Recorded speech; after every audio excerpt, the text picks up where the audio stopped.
Chicago won the toss. They've elected to receive. 19 career return touchdowns, tied with Deion Sanders for most all time. Alex Henry will kick off for Philadelphia on this night when we do expect some showers. Had a little bit of rain earlier today. Lincoln Financial Field ready to rock as Henry puts it in the air. Last week kicked it away from Cordero Patterson in Minnesota. This one goes to Hester. And the coverage is good as he's taken down from behind at the 19-yard line as we take a look at the Chicago offense. Jay Cutler, Vanderbilt University. Matt Forte, Tulane. Brandon Marshall, wide receiver University. Alshon Jeffrey, South Carolina. Earl Bennett, Vanderbilt. Martellus Bennett, Texas A&M. Jamon Bushra, Towson University. Matt Slauson, Nebraska. Roberto Garza, Texas A&M Kingsville. Kyle Long, Oregon. Jordan Mills, the Louisiana Tech University. And for what it's worth, wide receiver University would be Central Florida. In the case of Brandon Marshall, having a tremendous season, as is his counterpart, Alshon Jeffrey, who goes in motion, and they hand the ball off to Matt Forte, up past the 20 to the 21-yard line. Jay Cutler is in a position to break a team record that has stood for more than 7 decades. Sid Luckman, the great Chicago quarterback back in the 30s and 40s, has held the record since 1942. And Cutler tonight with 222 passing yards will eclipse that mark. And what's a Bear game without mentioning Sid Luckman? There you go. You have to. Second down and 7 from the 22-yard line. Cutler out of the pocket, looking for room. Around the corner he goes, and he gets tripped up by Cary Williams. A couple of yards shy of the first down. It'll be third down and 3. I can remember when Jay Cutler took off like this against the Pittsburgh Steelers, and you almost held your breath because he was such a significant part of this offense. Since that time, Josh McCown's come in and played so well. You're like, all right, Jay, go ahead. Lower your shoulder. Do what you did against Pittsburgh. Take a shot. But the ankle obviously feeling a lot better if he's running already. Cost him 4 games. He came back last week against Cleveland. Shaky start, but a real good second half as the Bears beat the Browns on the road. On third down and 3, Cutler under pressure, gets sacked at the 17-yard line. Trent Cole, who'd be the biggest name on this Philadelphia defense, coming in from the right outside to take him down. Well, Matt Forte is simply not going to be able to come over here and pick up this guy. Trent Cole is one of the best pass rushers on this football team, and when he gets in a big game, he's a big game hunter. We've heard a lot of his stories. There's maybe a little bow and arrow shot for Jay Cutler right off the bat. His 6th sack of the season. The punter is Adam Podlish, and it's a kick off the side of his foot that goes out of bounds into the Chicago bench, and it will be spotted in Bears territory as we take a look at the Philadelphia starters. Nick Foles, Arizona. LaShawn McCoy, Pitt Panthers. Deshaun Jackson, California. Riley Cooper, Florida. Brent Selleck, Cincinnati. Zach Ertz, Stanford. Jason Peters, Arkansas. Evan Mathis, Alabama. Jason Kelsey, Cincinnati. Todd Herman, Saginaw Valley. Lane Johnson, Oklahoma. That punt by Podlish only 25 yards. And so now the Eagles, who play what would be a version of a fast break attack, they don't huddle. A lot of different formations, don't change a lot of personnel very quick. Start with 3 tight ends on first down to give the ball to McCoy, looking for the rushing title this season. Around the corner he goes, and he starts with a first down, getting all the way down to the 25-yard line before he's forced out by Chris Conti. Gain of 19. Well, Lance Briggs is going to have to get over to make that play. That's his first look as they come this way. You'll see Briggs get taken out by Jason Kelsey, who I think is one of the more exciting centers in the league. He is so mobile, so quick, was actually recruited a walk-on linebacker in college. Double stack left and right. In this formation, the pass goes out to McCoy, who's averaging 11 yards per reception this season, and that is terrific for a running back. Peppers came in to put the heat on at second down. Julius Peppers going to loop inside here and end up almost getting to Foles right off the bat. They really think that this is going to be the night for Julius Peppers. A little quiet the last few weeks. But if they're going to win this one and win this division, he has to come up big. Still leading the team in sacks is Peppers with 6.5. Second down and 9 from the 24. And now Mike Carey will tell us about the first penalty of the night. It looked like Jason Kelce was ready to snap it before anybody else was ready. Requires a 4-man conference.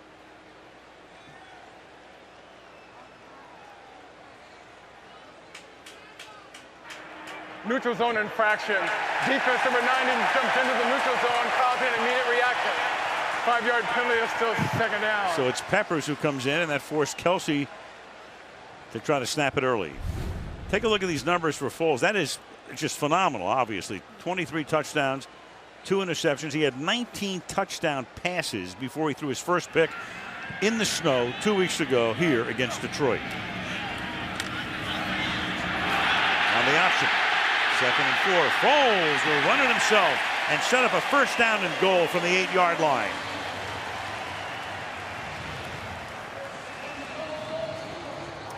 Well, one of the problems when you put a Deshaun Jackson in the backfield, he's going to get a lot of attention. So when they did the zone fake that way, you get Nick Foles, who I don't want to insult him, but I'm going to think he runs about a 5'1" or 5'2", 40, but so much attention because Deshaun Jackson got so many of those plays to him when he was in the backfield last week. The Bears were fooled. He's averaging 4.2 per carry. That one was good for 10. Now they run a stretch with McCoy, who takes the ball to the 4-yard line. Chris Conte making the tackle there, and LaShawn McCoy on his way to the league rushing title. Chip Kelly, 4 years at Oregon, longtime assistant coach, going all the way back Columbia, Johns Hopkins, and many years at New Hampshire, an assistant at Oregon, and was tremendous at the helm of the Ducks before coming here this year. He talks about a lot of misconceptions with his offense, doesn't he? Second and goal. The ball is at the 5. McCoy again. Can't go anywhere. That time it's Jonathan Bostic, the rookie, number 2 pick out of Florida, tackling him. 3rd down and goal. Yeah, well, that was really a big issue for the Chicago Bears for a long time. They had 2 rookies in playing linebacker, Jonathan Bostic and Kasim Green, when Lance Briggs was out. But I tell you, I've already seen now out of Lance Briggs a couple of real big hits. I think he's getting comfortable, and he is the great eraser on this defense. He makes up for a lot of mistakes back there. After missing 7 games, almost half the season. 3rd down and goal now, 5 minutes into the game. Foles to the outside, throwing, caught. Riley Cooper for the touchdown.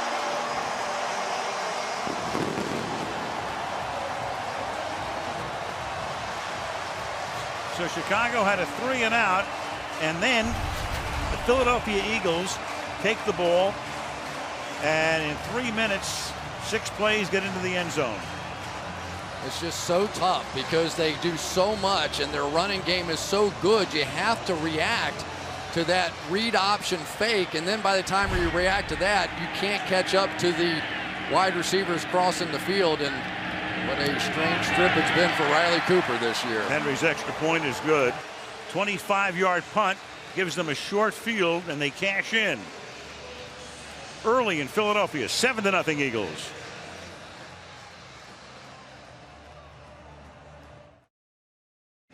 And this the penultimate weekend of the 2000. I know you know what it means. I know, right? 2 in 2 weeks. Florida education. Kickoff is fielded. Devin Hester a yard into the end zone.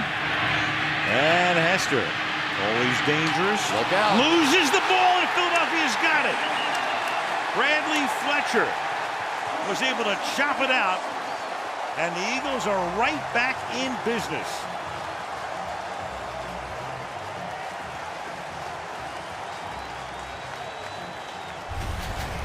Not everybody's willing to play their starting cornerback on special teams. It pays off big time for the Philadelphia Eagles, and Chip Kelly there as Bradley Fletcher strips that thing out. And boy, now you have to worry if you're the Chicago Bears about the avalanche starting.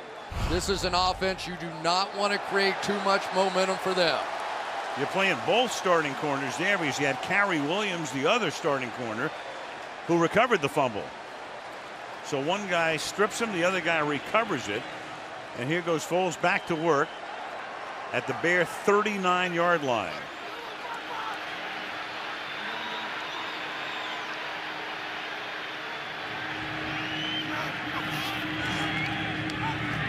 Off play action. Look at that time for Foles. Running to his right and escaping, and then throwing deep downfield, and it's caught at the 11-yard line. Zach Ertz, the number 2 tight end, rookie out of Stanford. Zach Ertz is lined up all the way out on the outside as they try formationally to give them some problems. But watch him come back to the football. And ordinarily you say don't throw back across your body, but Nick Foles is so hot right now. Everything this guy throws seems to land in somebody's hands. But give Ertz credit for coming back and making that play. Gain of 27, first down at the 12-yard line. The fake to McCoy to Deshaun Jackson on the outside. Puts his head down and gets 8 yards to the 4-yard line. Tackled there by Anderson. Well, they give you nightmares with Deshaun Jackson. Here he comes in motion around. Now you don't know. Then you've got the read option to deal with. You want to put pressure by Julius Peppers, but now he's stuck in no man's land. And this whole thing is about getting playmakers in space. And I don't know that you see many coaches do a better job than Chip Kelly does at that. Hester on the sideline, his fumble, giving Philadelphia the ball in prime position. Fake to Cooper coming around, and then Foles just throws it away. Well, a lot of people thought that if Dallas won, that Philadelphia would just lay down, maybe not play their starters. Chip Kelly never said that would ever happen, but you don't know along the way. But if you think Philadelphia is lying down right now, well, take a look at the score and where they are. He basically said, he goes, I don't even understand that way of thinking. He said, I've got a young team. We got beat last week. We didn't play well. You have to build some momentum going into a game like that. You wouldn't pull your guys out. 3rd down and 2. The ball is at the 4-yard line. Running through the middle and picking up the first down is McCoy. He takes it to the 1. 1st and goal for the Eagles. Here, they always do these plays where they want to come across the formation and sort of kick out the defensive end. Good job, though, by Julius Peppers avoiding that tight end coming across and surviving on that play, at least for a little while here against this offense. Boy, straight ahead into the end zone. Touchdown, Philadelphia.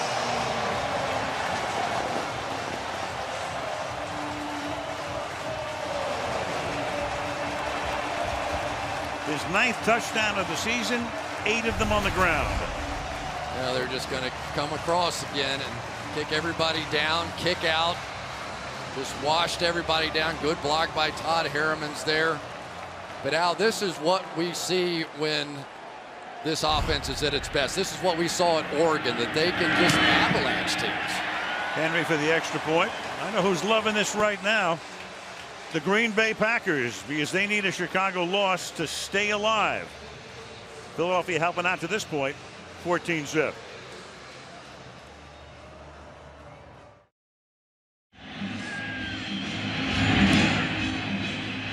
Henry puts it in the air, and taking it in front of Hester this time is Eric Weems. And Weems will bring it back to the 26-yard line. And the Chicago Bears will try to get untracked halfway through the quarter, down by 2 touchdowns. 29 points per game, 2nd in the league. Only the Broncos have averaged more. The Broncos an unbelievable 38 points per contest.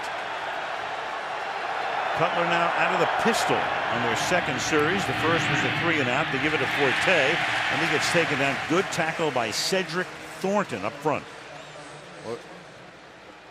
The defense now for the Philly Eagles.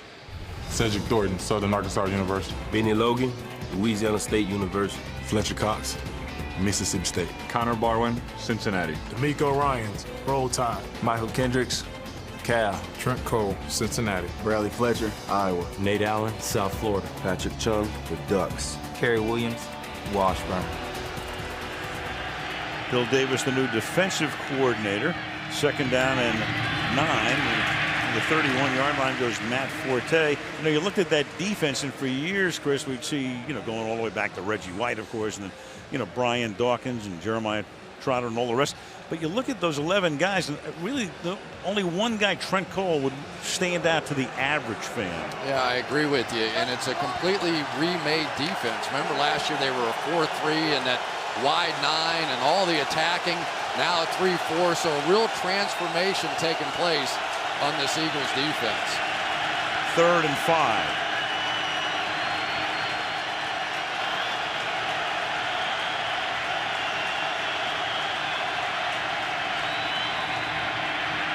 And Cutler throws, and that pass is a one-hopper into the arms of Martellus Bennett and incomplete. So here are the Bears, second in the league in scoring, 9 minutes into the game under Mark Trestman with no first downs. Yeah, let's give Patrick Chung a little credit there. He is going to have a big game tonight, one-on-one against Martellus Bennett, and he wins the first round.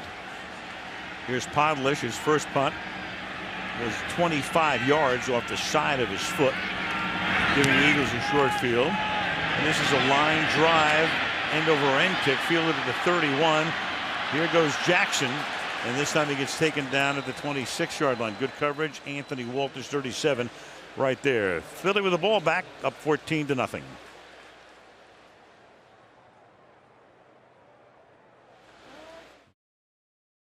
Chip Kelly just turned 50 years old in November, the Kelly way.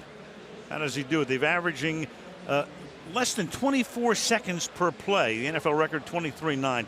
20 TD drives of 4 plays or fewer. Highest in the league in over a decade. Time of possession, he doesn't care about that at all. Last in the league. But they run a lot of plays, obviously. The defense has faced 73 plays per game. Highest in the league since the mid-70s. So for Chip Kelly, this is a guy who they could beat the 24-second clock in the NBA. They sure could, and now if you haven't seen enough looks already, now they're going to put Brad Smith in there, quarterback, and give you a little Wildcat version of their offense. One-time Jet, who used to run a lot of Wildcat plays, and back of the playbook plays for New York, picks up a couple. Second down. And I think part of the reason that Chip Kelly's doing this, the Chicago Bears really struggled against that look a week ago against the Cleveland Browns. So he's going to come out and test the waters a little bit. Didn't work that time, but you can be assured he has a package of plays for that formation. Now Foles back under center. Off the fake, in the pocket. The pass a little bit low, but going down is Brent Selleck at the 46-yard line to haul it in. Well, you got the man coverage out here, and Brent Selleck is just going to win a one-on-one battle down the field against Major Wright. And I tell you, the first name, Al, when you asked Chip Kelly about who were the potential Pro Bowl players, and that ball rolled around a little bit, but who were those potential Pro Bowl players, the first name out of his mouth was Brent Selleck because of the way he blocks for this offense. And the next two are offensive linemen as Foles retreats, sets up a screen. McCoy avoids the first tackler and then fights his way close to a first down before Tim Jennings rides him into the Chicago bench. Got away from Isaiah Fry. Well, the screens are always going to be a big part of it, but LaShawn McCoy gets away with swinging the ball away from his body more than maybe anybody I know that is at his level. Well, nobody's at his level. He's #1 in the league in rushing right now, but a very dynamic runner, whether or not it's in the snow or not. 2nd and 2, and this time they hand the ball off to Bryce Brown. His first carry of the night, the #2 running back. There's a lot of action on every play, isn't there? It's awesome. Nick Foles there looked like he was playing for the Globetrotters or something there. He's going to hand the ball off to Bryce Brown, but now he's going to fake it to the outside to Deshaun Jackson, and you could see defenders running hard that way, but fortunately for the Bears, they got him on the ground. 4 minutes remaining in the opening quarter. 3rd and 2. Carrying the ball, struggling is Bryce Brown to try to get to the line to gain, but he will come up a little bit short. Chip Kelly, he can go for on 4th and 1 from anywhere. Well, he went for it on 4th and 1, from about his 25 last week. So I'm thinking this is a don't even think about it. They're going. Up 14, you know, that's if there's a criticism of this offense, it's can they control the clock and play with the lead, but you score enough points, you don't have to worry about that. And that is their MO. Foles asked for a little quiet. 4th and 1.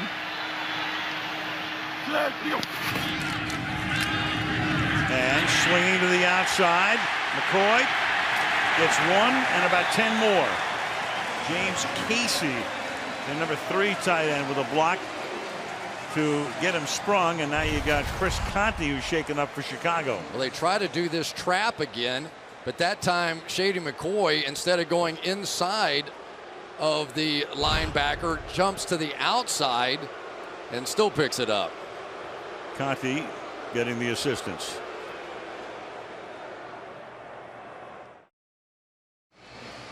Chris Conte getting examined on the Chicago bench. He started every game this year. Greg Stelz comes in to take his place, and here's what happened to him. So many times, all the stuff that they do for concussions now in the NFL, it's a guy whose head slams on the ground that causes it, and that's exactly what happened to Chris Conte. So it's a first down. Here goes the screen. Here goes McCoy. McCoy is ridden out of bounds at the 10-yard line by Major Wright, and that's going to make it first down and goal. This is what makes it so hard. You've got Deshaun Jackson on one side, LaShawn McCoy going that way, and now you come back a third time, and then you find the running back McCoy coming off on the screen, and you have all these quick, athletic offensive linemen out in front. It's tough to defend. First and goal from just inside the 10-yard line. Bryce Brown is the running back. On a roll to the right, and just throwing it away. Everybody covered. Tim Jennings covering Deshaun Jackson that time. It'll be second down and goal. Eagles running the ball this season. Number 1, 153 yards a game, and the Bears dead last against the run, giving up 152.5 yards per contest. Second and goal. Run it again with Brown, and he'll get stopped at the line of scrimmage. It'll be third down and goal. Well, LaShawn McCoy this year is just 170 yards away from breaking Wilbert Montgomery's record for the team, and he's already has 6 for 37 in this one. May well be. He's on his way. Mel Tucker, he knows he's got to get off the field on some third downs now. He's got to slow this train. Got Chris Polk in the backfield flanking Foles.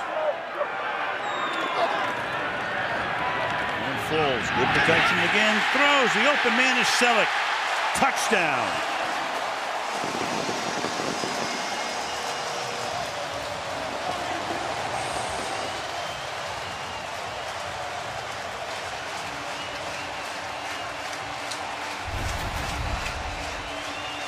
Right over here, he's going to come over, and Lance Briggs is on him, and then is going to get picked off there by Zach Ertz, and it's a walk-in. All that traffic in the middle, and there is just a collision and just no chance whatsoever for Lance Briggs. Is it a play? Yes. Did they get caught? No. Henry for the point after. Philadelphia with 149 total yards. Chicago with 4.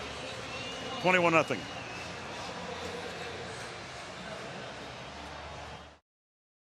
Big transition in Chicago this season. It's always been about defense, but 152 rush yards per game allowed, last in the league. They've never finished last. They've allowed 20 or more points in every game, and that's never happened in the 93-year history. On the other side, though, 276 passing yards per game. That would be a franchise record at that pace. 98.4 quarterback rating, which is not only Cutler, but Josh McCown came in and did a really good job in the 5-game stretch when Cutler was hurt. Cutler missed a game, came back after a groin injury, and then missed 4. There's McCown off his left shoulder. McCown played 4 consecutive games, and then Cutler came back last week against Cleveland. Hester.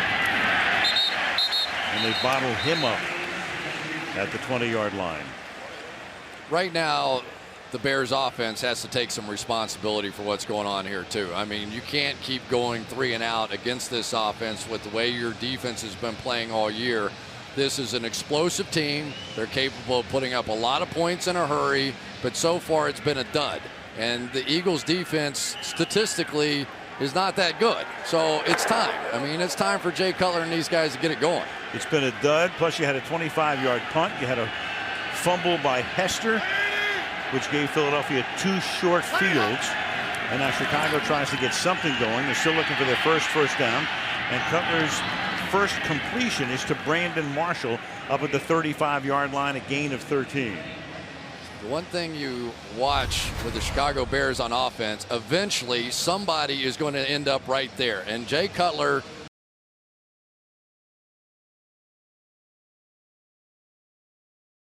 he looks around and doesn't like it.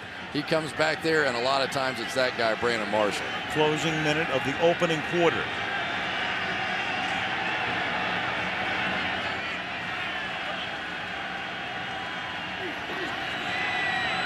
Eagles showing blitz from 3 different gaps. To the outside, it's a one-handed grab by Alshon Jeffrey, who's emerging as a star. Boy, he's provided tremendous balance in terms of the wide receiver situation in Chicago. Alshon Jeffrey has made some of the most incredible catches I've seen in a long time, and it seems like he's doing it every week now. So many times it happens in the end zone where he's just going up over the top of everybody and just as the old basketball player that he is, out rebounding them. And now with him on the other side of Brandon Marshall, it is tough to defend. 2nd down and 2, and they give the ball to Forte. And Forte stops just about at the line of scrimmage, and that's going to take us to the end of the first quarter, which has been all home team. End of 1, Philadelphia 21, Chicago nothing. Sunday Night Football continues after these messages.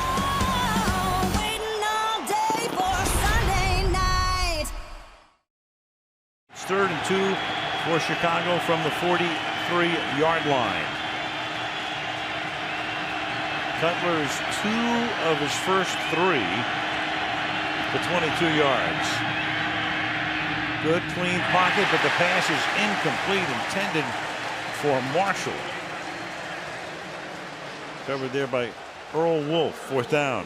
Everybody always says, now why do they do this? Why do they show pressure and drop out? What they're trying to do is get these linemen to come down so they can get pressure off the edge. That time they drop out. Cutler has time and just can't simply hit that pass. That was relatively open for Brandon Marshall. A little thrown behind him. Podlish to punt. Whereas Johnson is back. They put the pressure on, but he gets the kick away. And it will bound out of bounds, or at least come to a stop before it gets out of bounds at the 7-yard line. Of course, your head explodes with all these playoff scenarios, but let's go back to the top again. Detroit is done. Green Bay would be done. I mean, Chicago got the ultimate Christmas gift on December 22nd, but now it's up to Chicago to win the division tonight or face Green Bay next week. Yeah, but what John Madden used to say, yeah, but they had to come in and play the Philadelphia Eagles. And this Philadelphia Eagles offense is everything that I thought it might be. And you get the feeling that they're getting better at it. You know, they didn't start out great this year, but after getting embarrassed a week ago, now they're coming back offensively, defensively. They look sharp. They were 3-5 at the midway point in the season, 1-3 after the first month of the season, but then a 5-game winning streak before losing last week at Minnesota. The pass is hauled in at the 11-yard line by Jason Avant, and we check in with Michelle. Well, we saw earlier Bears safety Chris Connie take a hard hit.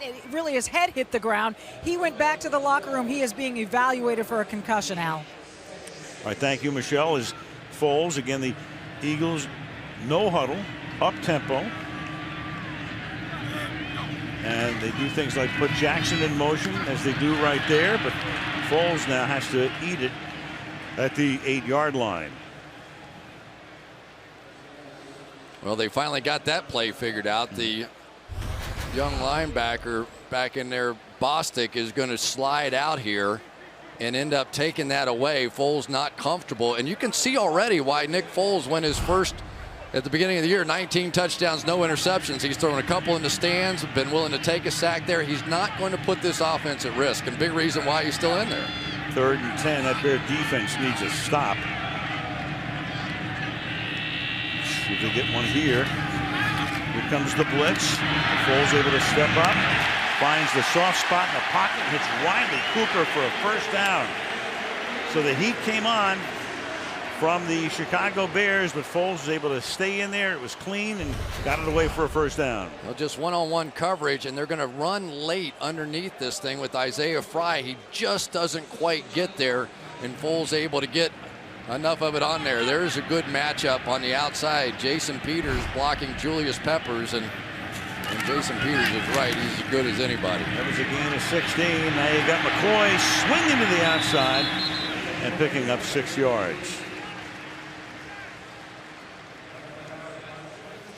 Kelly calling the plays in. There's a lot of stuff going on with a lot of assistant coaches and gyrations and cards and hand signals. But basically, Chip Kelly's calling it into Nick Foles, and every other coach over there is signaling in to their position and also the snap count, so they don't even have to communicate. 2nd and 4. Foles will sling it out. There's Deshaun Jackson, who becomes a safety valve. Now he's normally the #1 target. That time a safety valve to the left side, and back we go to how these plays get called in.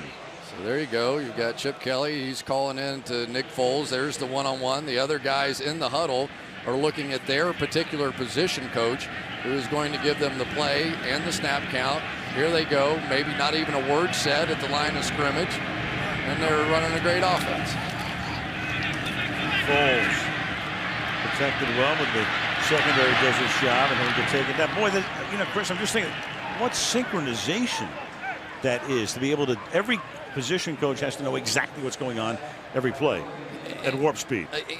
They do, but they practice like this, and at practice they have this music blaring all the time, and it's people screaming, and you're going back and forth, so they're so used to this pace that it feels like when they get in the games, they're in slow motion. It's easy. You get out there, and that's really been the difference for them. When they get clicking, it looks like this.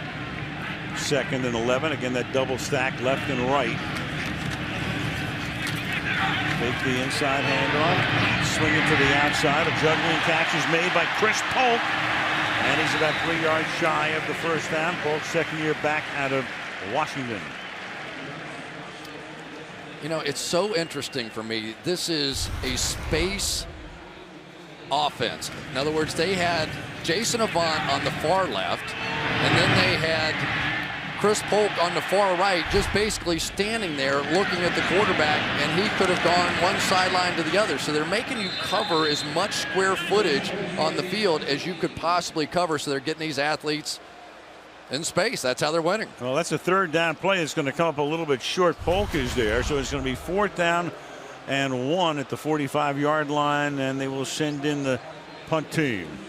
How about Jeremiah Ratliff, formerly known as Jay Ratliff, when we used to call the games with the Dallas Cowboys. He's a little fired up about how that ended down there, but he has been a huge addition, and he just made a big play there. First punt of the night for Donnie Jones. Fair catch called for at the 14-yard line by Hester. 10.5 to play in the half. 21-0 Eagles.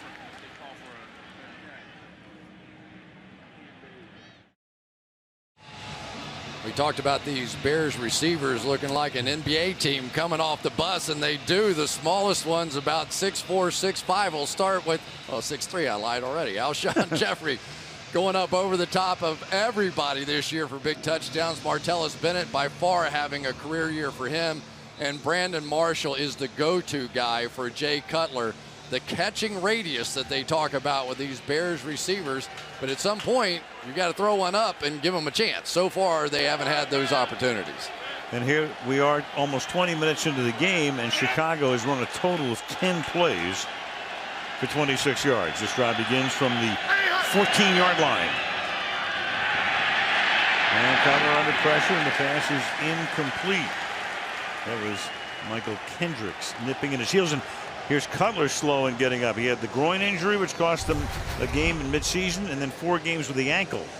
Well, here comes Michael Kendricks right through here, and he's going to get the shot on Cutler. Ordinarily, Kendricks is the cover linebacker, and D'Amico Ryans is the guy that doesn't. But there's Jay Cutler now, and you have to keep an eye on him because he certainly has been through a lot this year. Right, and McCown is there, and he did a great job in relief of Cutler. But Trestman said from day one, when Cutler is healthy, he's the guy. So he's trying to diffuse the controversy, and at least it was in the second half last week at Cleveland. Cutler played well. Slings it deep downfield, and that pass is incomplete. Intended for Marshall, covered there by Cary Williams. You know, it's interesting. Jay Cutler tried to throw a line drive in here, and Cary Williams said, you know, we'll see how these guys do against us. I'm no shrimp out here myself, about 6'1", but because the ball was so low, he was able to come in and knock the ball away. Ordinarily, where we've seen the big plays for the Bears are when he throws it high and lets them go up for the jump ball. But Cary Williams had heard all too much this week about these big play receivers for the Bears. Had a Super Bowl ring last year as a member of the Ravens, came over as a free agent. 3rd and 10, the play clock is down to 1, and Cutler's going to take a timeout. Timeout with a 3rd and 10. You know, it's worth looking at the Cutler situation. The fans, for the most part, from what I could tell, didn't want McCown to come out. He played very, very well, winning 3, losing 2, had the great Monday night game against Dallas, threw for over 300 yards 3 consecutive games, but Trestman was resolute in saying there is no controversy here. Yeah, but Jay Cutler also said after those first 2 interceptions last week, he was thinking, I better not throw another one. And who knows what would have happened. That brilliant comeback, great catch by Alshon Jeffrey to get them back in the football game that they ultimately won. But Jay Cutler this year has been the master of the 4th quarter. There have been a lot of games you go, oh boy, they don't look very good. Maybe we ought to think about a change. And then Jay Cutler goes off in the 4th quarter. 3rd and 10.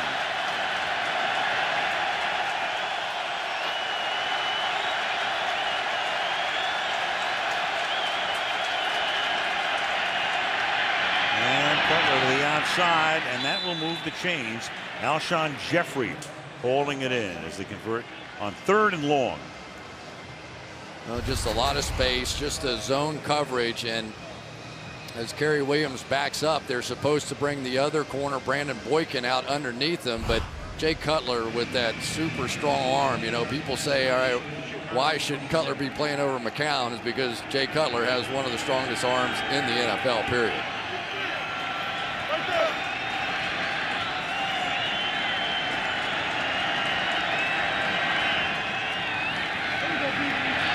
In the pocket, deep downfield, there's contact there.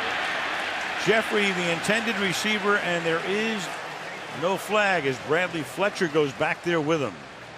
Well, there was plenty of contact going back and forth, and of course, as long as Fletcher's turned around and looking for the ball, there won't be any interference, but he really wasn't here. Look at the contact initiated probably as much by Alshon Jeffrey as it was by Bradley Fletcher. I think that's a good no call. Yeah, arms locked for the moment. Jeffrey comes out to the left. Now sets up in the slot to the left, 2nd down and 10. Swing it out to Forte. And he'll get pushed out of bounds by Connor Barwin. The Bear offensive line, that was a big question coming into the season. They revamped it. One of the big pickups was Jermon Bushrod, who came over from New Orleans. But it's been a healthy offensive line. Same 5 guys have started every game this season. Yeah, and you think back 2010, they gave up 56 sacks, and now they're at 24. So that certainly made a huge difference in this offense. 2 rookies on the right side, 2 free agents on the left. Roberto Garza, the only returner. 2 rookies, Kyle Long, the guard, Jordan Mills, the tackle on the right side. And the pass is caught up at the 40-yard line by Martellus Bennett, another free agent pickup who had been with Dallas and had been with the Giants as well, 6th year at a Texas A&M first down. And here's the matchup I've been waiting for. Michael Kendricks one-on-one against Martellus Bennett. And this is a defense that is going to play man coverage. They are going to take chances. And there's Jermon Bushrod up front. He has been a huge addition for this team. And I wonder if the New Orleans Saints wonder whether or not they should ever let him get out of town. I'm sure they're wondering the same thing right now. 6 plays on this drive, all passes. And the 7th will be as well, as it's caught by Earl Bennett, teammate of Cutler's back in their Vanderbilt days a number of years ago. Fletcher making the tackle, no gain, 2nd down and 10. Well, they are bringing pressure on almost every single play so far in this game. Billy Davis, the defensive coordinator, is a guy that when he first met Chip Kelly to talk about this thing, Chip basically told him, listen, I expect you to play defense like I play offense. I don't want to be sitting there watching 10, 12 play drives. You go get them. Something bad happens, we'll score, we'll make up for it, but you attack. 2nd and 10. Cutler, that's caught. That's Bennett again, and that's a 1st down as Chicago gets the ball finally into Philadelphia territory. D'Amico Ryans makes the tackle. And one of the problems for the Eagles, when they just bring 4 here, this Bears offensive line is picking them up. And this is an offensive line steadily improving. The Eagles thought they might be able to go to work on the 2 rookies, Kyle Long and Jordan Mills. But, you know, you've heard about Kyle Long. Jordan Mills was a 5th-round draft pick, and he has started from day 1, number 67 there, and just done an amazing job. I don't think enough has been said about Jordan Mills so far and what he's meant to this offense. And Cutler will gun it, and then it'll be caught by Bennett, and Martellus Bennett will stay in bounds before he is forced out at the 20-yard line. So on this drive, which has consumed a little bit more than 3 minutes, 9 plays, all passes. Well, one of the problems when you want to bring pressure on the defensive side, you also have to play man coverage. And now who do you match up best against? And so far you can tell Jay Cutler thinks his best matchup is Martellus Bennett. I think that time on D'Amico Ryans, either on Kendricks or Patrick Chung.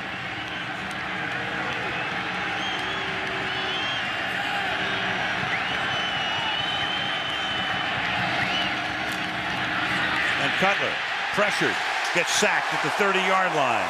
So Jay, he's down as first man to come in was Damian Square. The second one was Trent Cole. So he avoided the sack the first time, but then got up and was able to maintain his balance and is kind of walking around a little gingerly here. Well, it's kind of tough when you don't block a guy. Cedric Thornton that time came completely free, and that's what happens a lot of times when you show pressure. The Eagles make you believe that it's coming from one way. You slide the line, then it comes the other way, and you get a defensive tackle unblocked. Sack credited to Cole, his 2nd of the night. It's a 9-yard loss, and it's a low snap, which Cutler has to dig out of the ground, and he's going to go down again. Michael Kendricks is there. Roberto Garza, the center, with a low snap. So it started out as a mini disaster and turned out to be a complete one. Well, right here, Michael Kendricks, and Matt Forte was not a good blocker when this coaching staff got here. They tried to teach him, go in and explode into the linebackers, hit him first, hit him hard, and then pass block. That time, Matt Forte a little passive. That's something that he has to improve on. He has. He's much better now. But in this game, they're going after him. 3rd down and 28. Almost out of field goal range right now. And Cutler trying to get him back in that, trying to get 6 points, and it's incomplete. Good double coverage on Brandon Marshall. So 12 plays, all pass plays, 10 passes and 2 sacks. Here's a lot of the Bears offense. Double coverage, they don't care. Their receivers are bigger than your defensive backs. Give them a chance to go up and make a play. A lot of contact going on, but really nothing that would have warranted a flag there. So the 2 sacks take them out of field goal range. You got Podlesh putting some backspin on it. Fair catch call for made, 8-yard line by Damaris Johnson. A little over 5 to play in the half. All Philadelphia.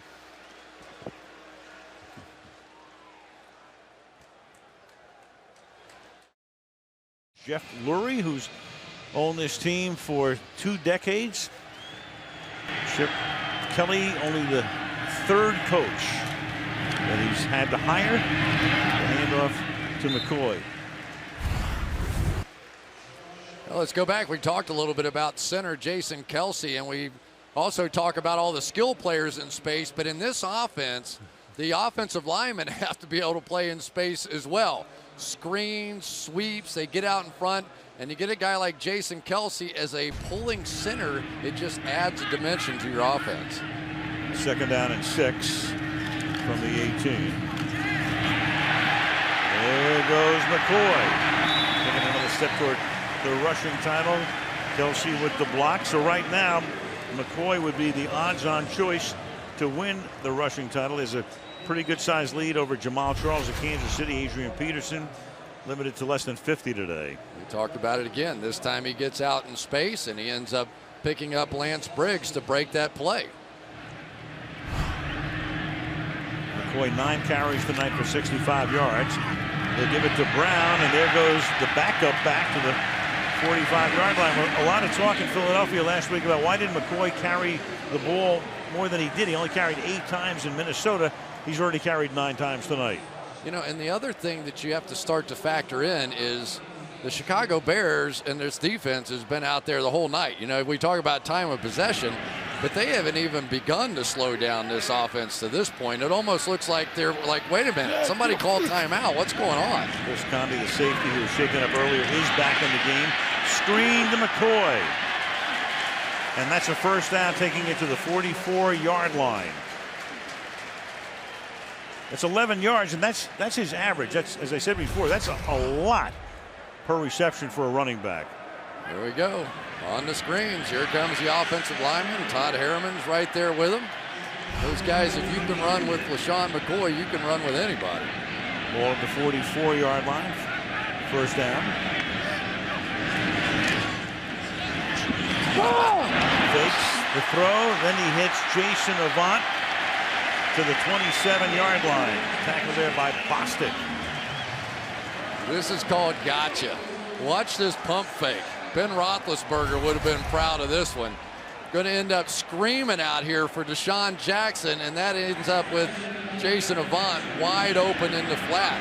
That pump fake got everybody. Got Tim Jennings on the blitz too. From the 27, wheeling around, setting up a screen again, but that time it is sniffed out beautifully by the rookie Jonathan Bostic. Look at the size of Foles' hands. A guy who was in a battle for the starting job with Michael Vick. Vick won the job. Vick got hurt, and Foles took over. He got hurt after he'd taken over as a starter, but then was able to get back in, and he has just been tremendous. 2nd-round pick out of Arizona, 6'6" at 240 pounds, and played against Chip Kelly, of course, in college when Kelly was at Oregon and Foles was a Wildcat in Tucson. 2-minute warning in Philadelphia, 21-7.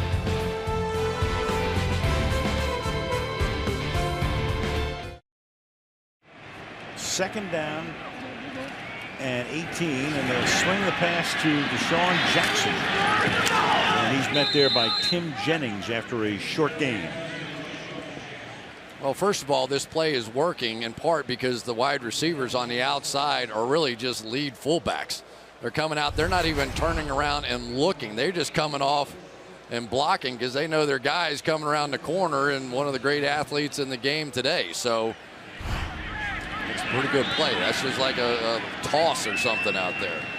3rd and 14.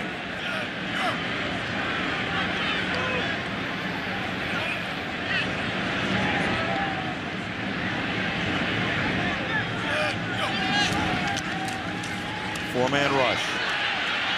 Foles in traffic, able to get it out and incomplete. So with 1 minute and 10 seconds to play in the half, it'll be 4th and 14.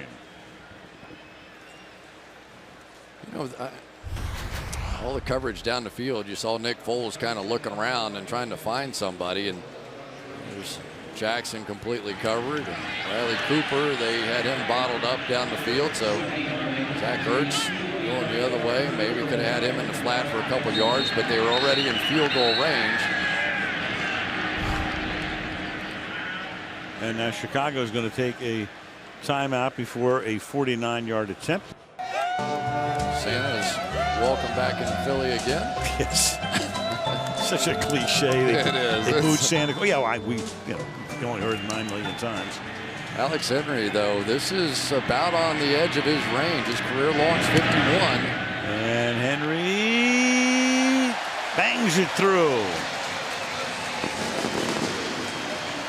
Tack on 3 more. 67 seconds till halftime. 24-0.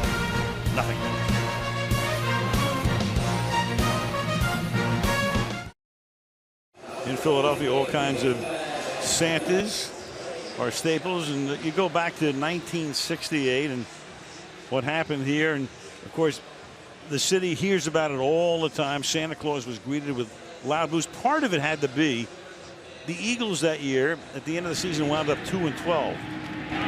So who knows who they were booing. At the 10-yard line, Hester's going to flip it back, and this is Ford who's going to take the ball only to the 19-yard line. So a little trickery gets them next to nowhere. 58 ticks to the half. Here comes Cutler and company.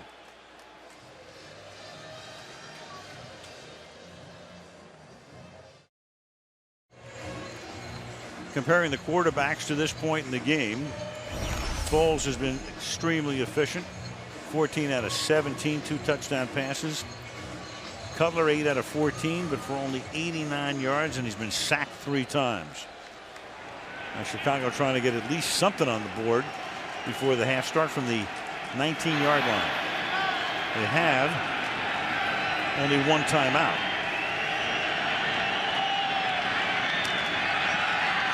And Cutler protected well, trying to find a guy open downfield, and does. Jeffrey got free along the sideline. Covered there by Nate Allen, and they'll stop the clock with 48 seconds remaining. Timeout Chicago, their last.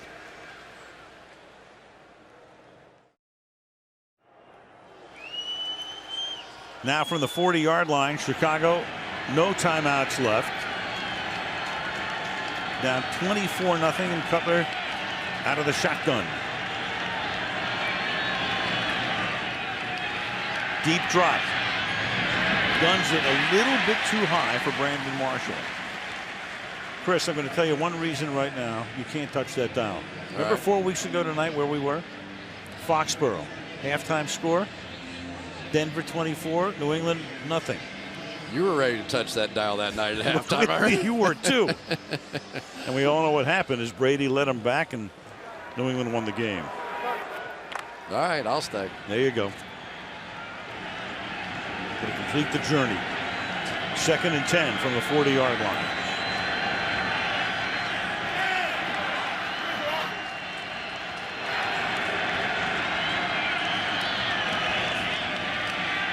And Cutler fires over the middle, and that's taken in by Jeffrey, who thinks he was in touch, but they'll spot him down at the 43-yard line, and the clock keeps rolling. No timeouts, so Cutler comes up, and he will spike it there with 24 seconds remaining in the half. I tell you, this is a really interesting point in the game here, because now you've got your quarterback kind of limping around out there a little bit. I think at some point now they're going to spread the field and take a shot at somebody in the end zone. I mean, let's face it, you're down 24-0. You need something. You have 3 of the best jump ball receivers in the game. You've got to think one of them is going to get a chance to make a touchdown. 2nd and 10. Philadelphia will receive the second half kickoff. Blitz coming. It's picked up, and the pass is incomplete at the 35-yard line, intended for Martellus Bennett. That play took 5 seconds. It'll be 3rd down. And they brought in an extra offensive lineman, but now taking him back out. Evan Britton came in, but now they're coming back in with Earl Bennett, so they'll spread the field at this point. With no timeouts, a completed pass is a bit of a risk at this point. 3rd and 10.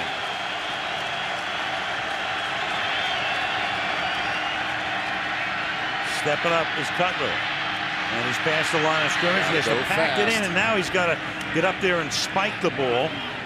Is it first down, though? Well, it is a first down, and he'll have time to spike it and then have one more play, which might be a field goal attempt, because they'll spike the ball at the 33-yard line. Pretty generous spot right there. That was a third down play.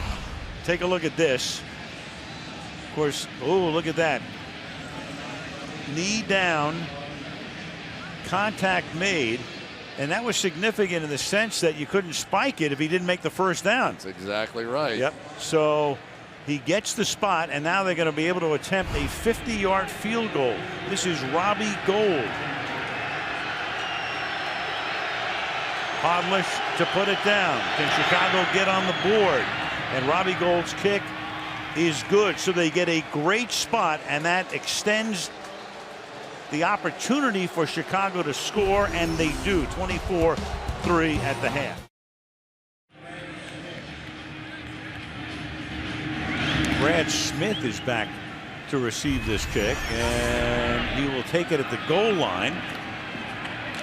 The former Jet and Buffalo Bill brings that back to the 16. We go to Michelle on the sideline. Well, Al, Mark Trestman told me at halftime they would use the halftime period to study themselves and then come out and start over. He said he has absolute confidence in Jay Cutler. There will be no change at quarterback. And he said their scoring drive to end the first half was a good sign. As for Chip Kelly, he said that they will approach the second half exactly the same way as they did the first. He told me, Al, we're from Philadelphia. We fight. Yeah, he originally, of course, from New Hampshire, then to Eugene, with tremendous success there, and was known for innovative and incredible offensive bursts. His ball carrier is LaShawn McCoy, taken down at about the line of scrimmage, and there are the numbers through the first half, and double the yardage for Philadelphia. Yeah, the good news for the Dallas Cowboys, they live to fight another day and play for the division. The bad news is they're probably watching on television. They did okay against this offense the first time, but they're better now than they were then. Dallas came in here in midseason as McCoy gets taken down, and Dallas won the game here 17-3 on October 20th. Well, so far, though, this is a nice start for this Bears defense if they can just make the play on third down now. They need a quick exit and give this offense a chance to get them back in the game. This is a big play in the game right here. Third down and 7. Can that Bear defense start with a 3-and-out? They almost jump offside.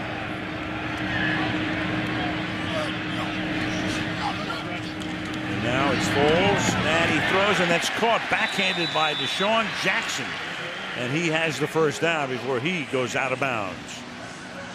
Well, we talk about it. You want to bring pressure, and Nick Foles' numbers against pressure has not been good. So you bring your linebacker, Lance Briggs. Unfortunately, it's picked up beautifully by this Eagles offensive line. Now you're stuck one-on-one on the outside with the electrifying, and I don't say that lightly, Deshaun Jackson.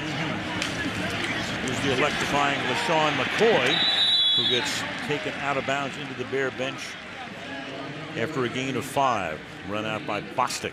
You know what's interesting about it is the way that they use those two guys. Typically, if you have Deshaun Jackson on one side of the field, LaShawn McCoy is going the other way, and so they get that 53 1/3 horizontal width that you have to try and defend, and they haven't even really taken the big shot down the field yet. 2nd and 5, and that pass to the outside is caught again there by Jackson. Nothing gets by Kelly. I mean, when coaches talk about distances and all of, I've never heard a coach refer to it, which is the exact distance, 53.5 yards. And that's it, 53 1/3. Fake them that way, and then you go back the other way. It's just sort of a two-man game, you know, and they do that in basketball. It's all right, let's play a two-man game. That's what we're getting going out here. 53.33 yards. Kelly calls in the play from the 42-yard line, first down. Cooper comes wide to the left. Foles looking in that direction. You get 3 receivers over there, and that's caught by Jackson up at the 49-yard line, tackled there by Zach Bowman. Well, one of the reasons you're successful is you're playing well on the offensive line, and so far you've got Jason Peters doing the job against Julius Peppers, and you just have to wonder, and we're already seeing the effects of it. These drives are completely wearing out the pass rush. This is the 7th play of the opening drive of the half. Hand the ball off to McCoy. And McCoy, who was stopped initially, then the ball is out. Stephen Pyatt comes up with the ball. Live ball after Briggs could not make the stop short of the first down. McCoy got the first down and then loses the ball. And we talked about it. He can be loose with the football sometimes. Maybe the only weakness in his game. Let's see, was the knee down? Boy, that's close. That ball was coming out just about the time the knee went down. All it has to do is be coming out a little bit. Can't see it there. Pulled out by Isaiah Fry, and every turnover is reviewed, so they are looking at it upstairs, and of course the crowd is looking at it on the board here. Boy, that is a bang play. I don't know if they would be able to overturn that. Again, the ruling on the field is a fumble. It's a turnover. The ruling on the field was a change of possession. It is not a challengeable play by Philadelphia. Therefore, they will be charged with their first team timeout.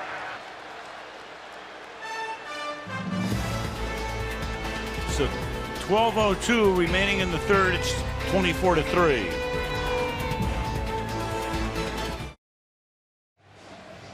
All right, when we went to commercial, Mike Carey had made an announcement which was a little confusing about Philadelphia losing a timeout. The reason was that all turnovers are reviewed automatically. Change of possession upstairs. Kelly was challenging it, and therefore will be assessed a timeout. Meanwhile, Carey is checking the play to see if McCoy, and there's his knee down with possession before the ball comes out from Fry. If we had a guess right now, I think it gets overturned and Philadelphia retains possession. What do you think, Chris? Well, it's just, it was moving on its way out.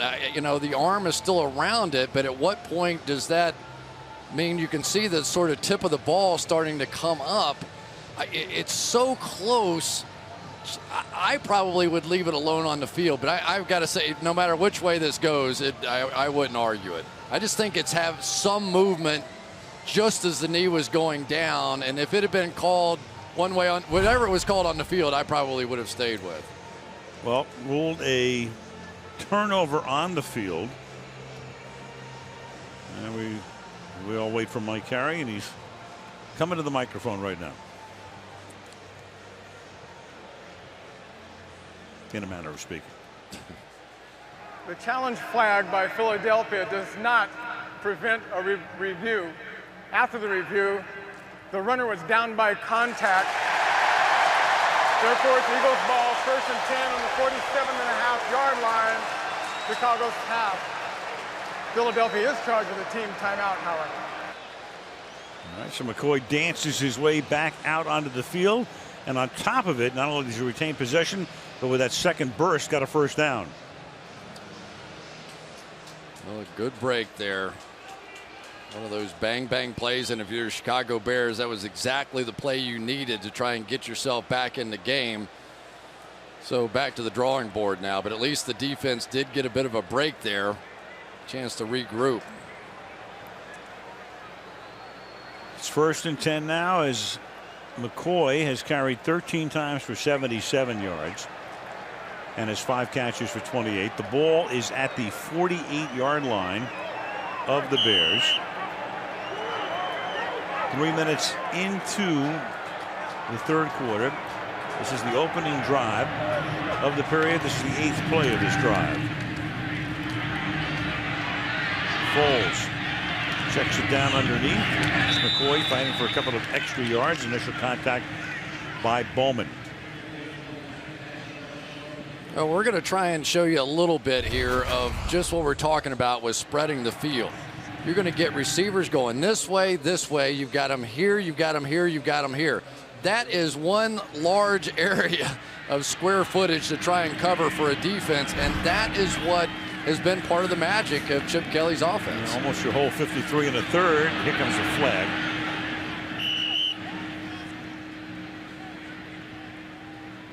McCoy tackled at the 50-yard line. Mike Carey. I think Jason Kelsey did a little tackle of his own on that one coming out. So now Philadelphia a decision, yeah. Doesn't have a penalty tonight. Holding Offense number 62. 10-yard penalty is still second down. You know, it was interesting for that because they did tackle them for a loss and could have made that a third down. And so essentially they're giving this offense another down. I'm not so sure I wouldn't have taken whatever that ended up being, 3rd and 12. It would have been 3rd and 12. Instead, right now, they go back to second down from the 44-yard line, and a little pass out into the flat is incomplete, intended for Brent Selleck. So it made it 2nd and 22, and it's now going to be 3rd down, and let's call it 19, 3rd and 19. Well, Julius Peppers now is finally starting to play that screen. I mean, the Bears all night have allowed them to fake the quick throw to one side and come back with the screen. But now at least Julius Peppers is saying, all right, enough of that. I'm going to take away that tight end screen and force you to do something else. And it is Foles. He has to pack it in because he was well across the line of scrimmage. And he is stopped at the 50-yard line. So Philadelphia was able to retain possession, but then bogged down at midfield, and Hester will go back to what he hopes will be a punt return. Now that was a pass all the way to Riley Cooper, and as Foles has done throughout the course of the night, just not 100% comfortable, so he pulled it down, let his punter come out and do some work. Here's Donnie Jones, his second boot of the night, and it will be down inside the 5-yard line. Brandon Boykin got down there, made sure it stayed in the field of play. Chicago pinned deep.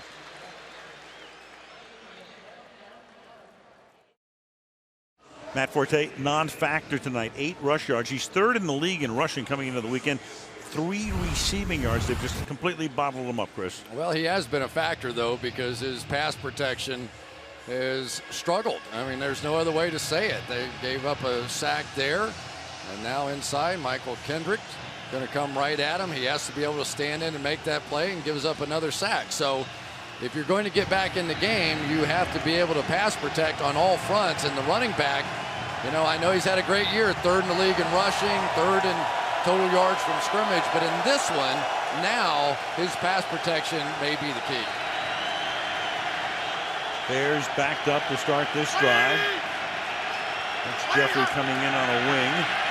And Forte can barely get out of the end zone. I don't think he Cedric did. Thornton, they think they have a safety. The officials converge. You've got to get the ball all the way out. Did he get it out? I'm not sure. Well, they're going to spot it just outside for the moment. No, sir. That's a safety. Eagles want the call made. That is a safety. Crowd is looking at it, and this is reviewable. So now Kelly, he can challenge this, and the crowd is saying throw that flag. And he will. So the challenge here by Kelly, he already lost the timeout earlier on an unchallengeable play, carried to make the announcement. Was that the runner was down at the half-yard line is being challenged by Philadelphia. Timeout. Boy, that was some play by Cedric Thornton. Great. So we'll see if it's 26-3 when we come back. For the moment, 24-3.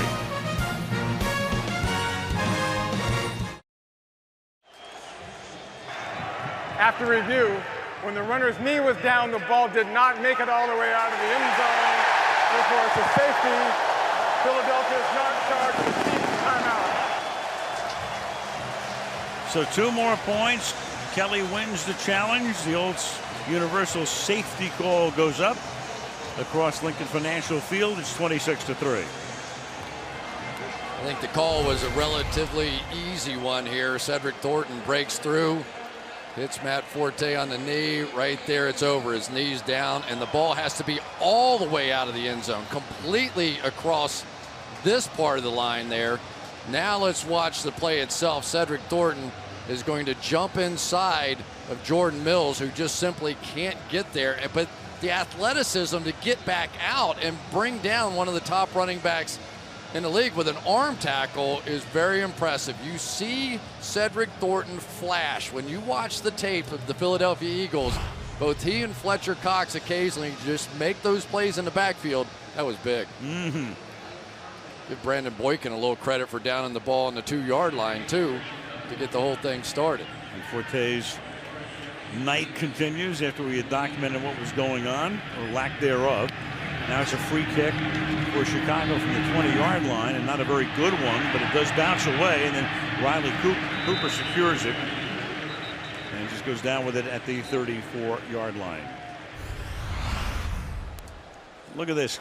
Foles leading the league in passer rating coming into action today. McCoy leading the league in rushing and should win that title. You'd have to go back to the 1965 San Diego Chargers. John Hadle at quarterback, Paul Lowe at running back, all the way back to 1965 when they were then in the American Football League, to find a team that would have a guy who leads in passing and leads in rushing.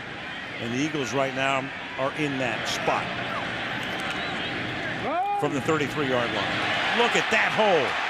McCoy to midfield. Gigantic gap. Well, let's give Evan Mathis and some of these offensive linemen a little bit of credit here. Watch him get up here to this linebacker, and they are just making this look easy. I mean, they're getting the double team. They're easily getting up to Jonathan Bostic, and it doesn't matter what they're doing at this point. 17-yard gain. Foles rips one over the middle, wide open again. Riley Cooper to the 17-yard line. And when Jeremy Maclin got hurt at the beginning of training camp, it was Cooper who had to go from what would have been the number 3 receiver to number 2. He's had a great year, 32 yards. They go so fast we can't even show you a replay. This, no, how hard must it be to play defense against them? Play action all the time. Look at Foles dancing around. Find somebody underneath. That's Jason Avant to the 15. I don't think I would have ever believed that Nick Foles would have done this much with this offense this fast. Everybody thought that Mike Vick was going to be the starting quarterback of this football team, and give Mike Vick a lot of credit. He has been a true team guy. He rallied around Riley Cooper when all that stuff was going on. But Nick Foles now is in the conversation for MVP of the league. Now, Peyton Manning's going to win it, but this guy's going to be one of the candidates. He get a bronze medal. 2nd and 6. Another giant hole. And this time it's Bryce Brown. They're just shredding the Bear defense. Last in the league against the rush. They would figure the way it looks right now. Well, they bring James Casey across this little kick-out block again. It's just a simple trap, and they're wearing them out with it. 1st and goal, and Brown will take the ball inside the 2-yard line as we get to the halfway mark of the 3rd quarter. You know, this team is so much better. The Dallas Cowboys beat this team, obviously not the same quarterback situation and all that, but they are so efficient now with this offense and what they're doing. Foles asking for quiet on 2nd down and goal. And springing to the outside is McCoy.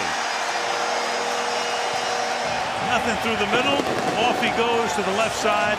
Touchdown.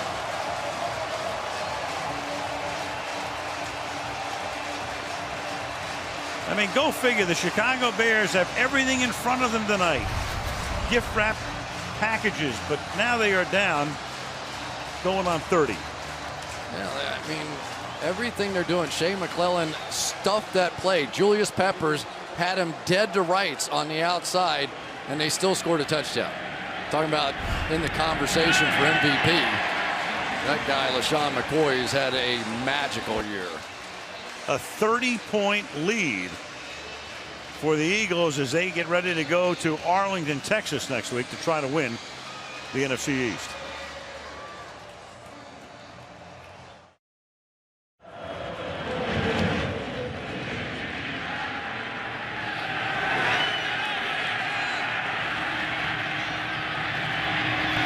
Here's Hester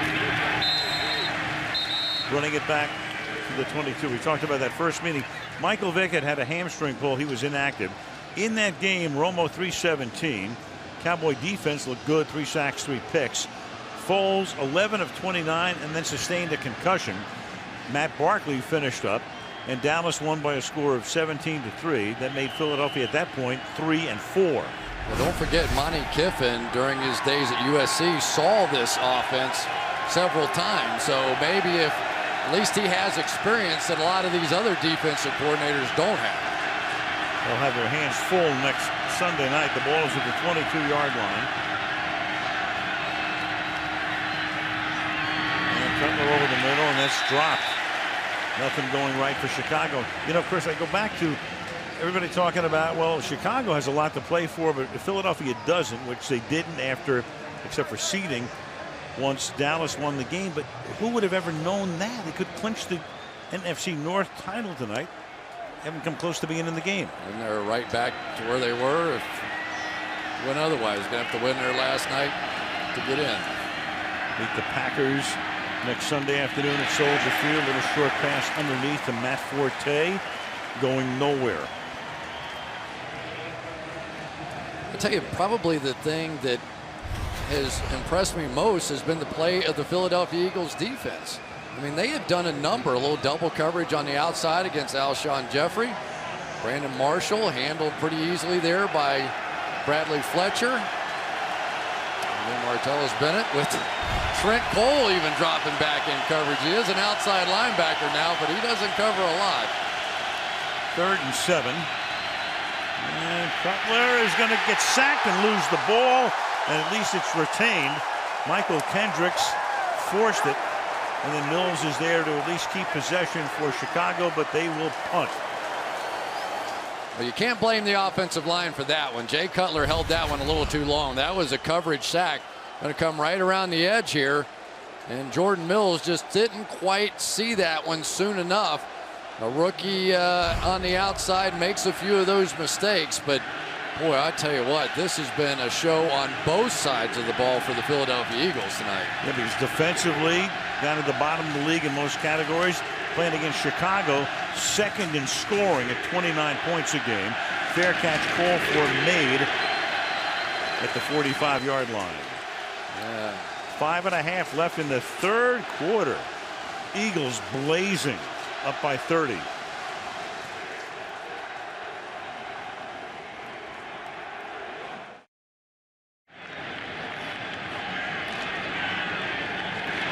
Foles. They still have their foot on the gas to the Eagles, but then the ball comes loose, and is it snatched out of the air? It might be. Brent Selleck lost the ball, and it's a live ball, and it's Chicago's ball.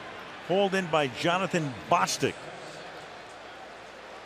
Nice job by Tim Jennings getting that thing out, I believe. He comes up in the back, and really that's a fumble all the way. I thought it might be ruled an interception, but that ball was stripped out well after Selleck had possession of it. So now the Bears at least catch a little break and maybe can get something going on the offensive side. Only the 2nd fumble of Selleck's 7-year career. 308 catches. So Chicago begins now from the 30-yard line. Cutler is 11 of 22 for 130 yards, and pass is incomplete as Cutler goes down, and that time Brandon Graham came in and decked him. There's Jeffrey Lurie, who well, he's a lot happier than he would indicate with in that shot, because his team right now up 33-3, own the team since the mid-90s. Hired Ray Rhodes after he inherited Rich Kotite. Rhodes here 4 years, and of course Andy Reid for 14 seasons. How's Andy doing, by the way? Not too bad. Until today. Until today. Brandon Marshall will get taken out of bounds. They targeted, the Eagles did, Chip Kelly. And they talked to him, and Jeff Lurie said, and Howie Roseman as well, he's our guy, but he declined. He went back to Oregon, and then about 5 days later, through a chance meeting at a convention in Nashville, word got back to Lurie that maybe Chip wanted to talk again about the Philadelphia job. Yeah, and you know, he was slow to decide about the Oregon job too. and took about the same amount of time. And that's a big jump, though. You know, we've seen college coaches come into the NFL and it doesn't work out so well. This one looks like it's ascending on the right path. 3rd down and 5. And that pass is dropped by Forte. It'll be 4th down, so they can't cash in off the turnover. One other thing, too, that Chip Kelly was telling us about the other day. Andy Reid called him. Reid got fired. He goes to Kansas City, and then Andy calls Chip Kelly, and he says, that's a great organization, and that's a great owner. And it had great influence over Chip as well, to have a guy who basically had been let go of his duties, and the Bears going to go for it here on 4th down to call and make an endorsement of the organization. The man coverage of the Philadelphia Eagles tonight has been overwhelming, especially those inside linebackers. 4th and 5, and you get a whistle before the snap. You get a timeout taken by Chicago. Timeout, Chicago. Play clock was down to 1. You're first.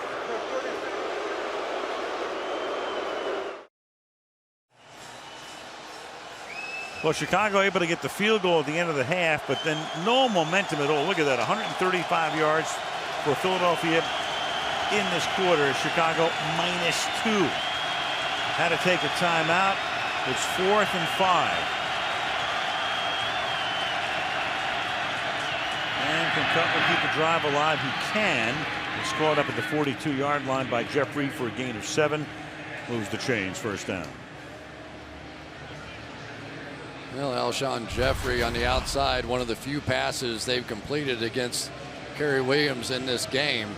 This has been an excellent coverage game. After watching them last week against the Minnesota Vikings, I was questioning whether they could match up against these guys. This has been a quantum leap in coverage from one week to the next. 1st and 10. Cutler good protection this time. Here's Marshall, spins his way to the 47-yard line, and Brandon has a 1st down. I'll tell you, the job that DeMeco Ryans does inside calling the plays, they call in 2 different defenses to him and basically leave it to his discretion as to which one they use. So, you know, all the signals, the cards, all that stuff over there. But it is DeMeco Ryans playing Peyton Manning on the defensive side and making the calls. From the 47-yard line. Cutler, flag is thrown at the 39-yard line. Pass incomplete.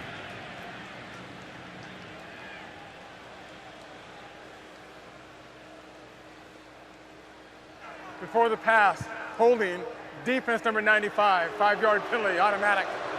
1st down. So the holding call on Kendricks. Rick Minter is the inside linebacker coach. Calling in the play, calls it into DeMeco Ryans.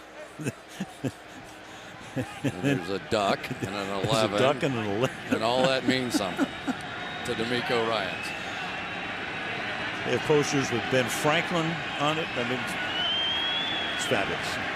That double-A blitz again coming right up the middle. Let's see if they actually come this time. They don't. But they get to him anyway.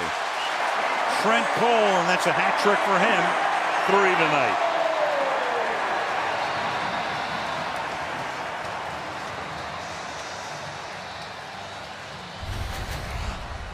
Well, Trent Cole is going to end up looping back inside here, but it was Michael Kendricks who came out on that double-A blitz and took away the crossing route that Jay Cutler was looking for. He thought he was going to get that blitz, throw it quickly, but it was Michael Kendricks who took that away.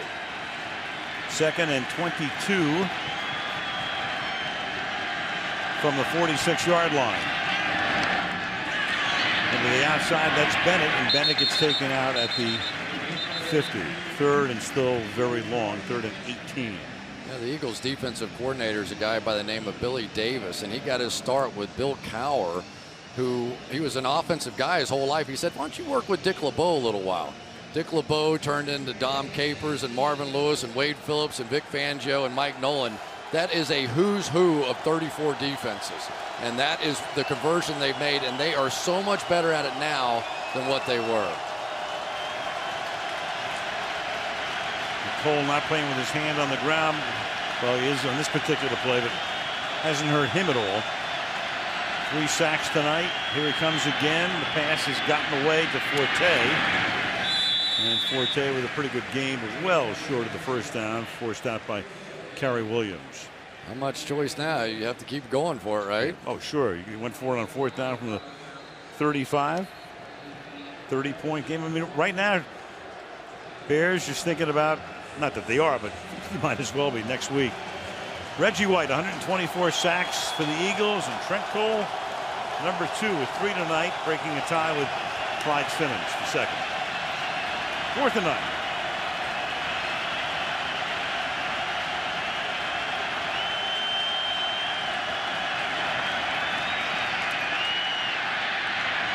And here's Forte, and Forte will have enough for a first down before he's tackled there by Kendricks.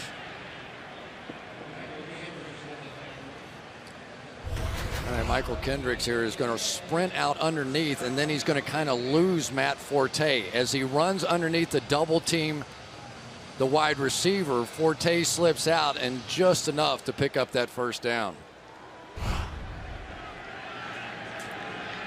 Final minute of the 3rd quarter.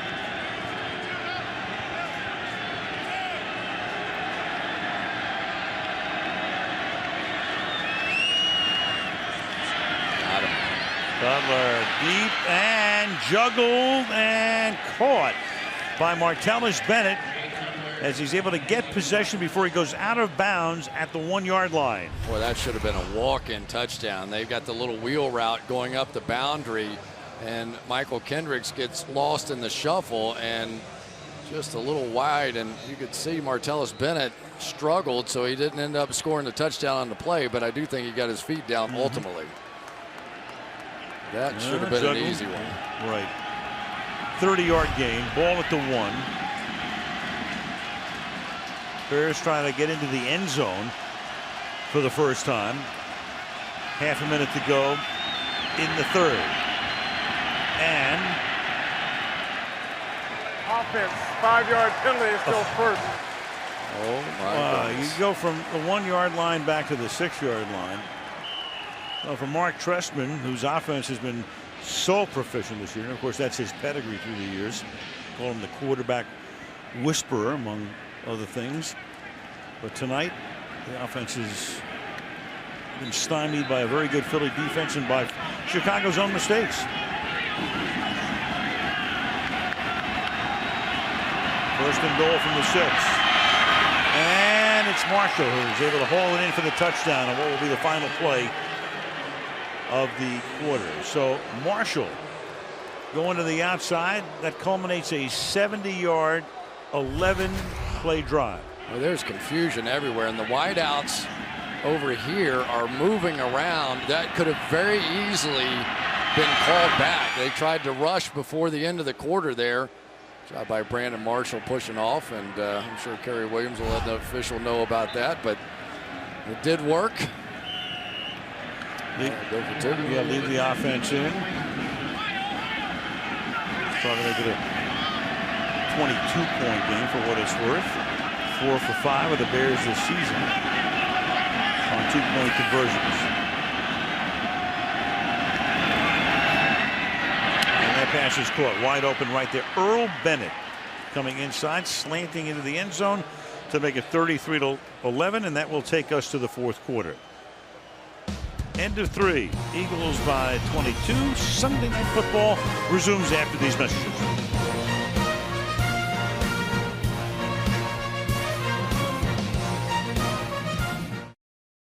This game means something to us. Well, they're playing like that too. We talked about at the beginning of the telecast tonight.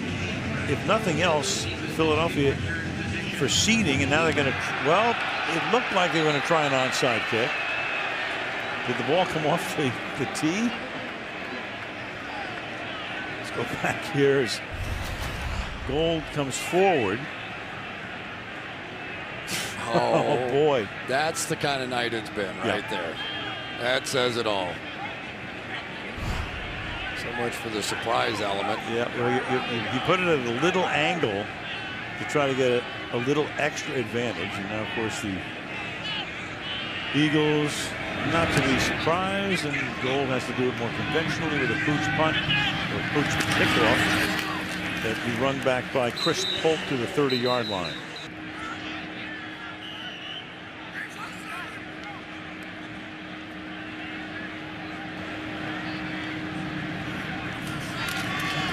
Eagles now.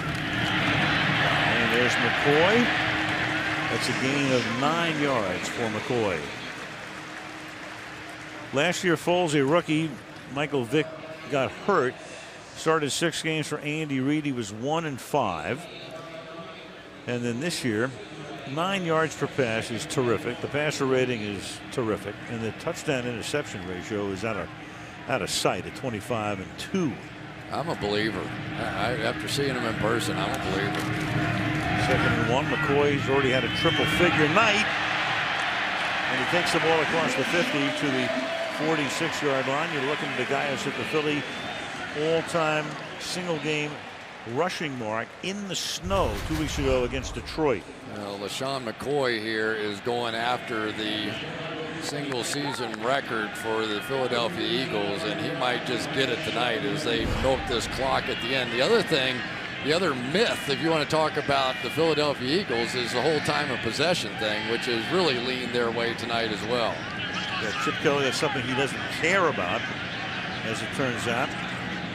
Well in front of that area, too. And McCoy record was 217 2 weeks ago. Now they're going to spread the wealth a little bit. Bryce Brown has his 7th carry of the night, getting about 5. Well, LaShawn McCoy now needs 51 yards to break that record of Wilbert Montgomery, set back in 1979. The Bears defense, and we're talking about the problems, Briggs missing a lot of time. All of the key injuries for Chicago this season have been on defense. It started in preseason with Henry Melton. Briggs, of course, missing half the year. Peanut Tillman is on injured reserve. A lot of issues. 2nd and 6. Here's Brown. Breaking a tackle. Taking it down to the 25-yard line.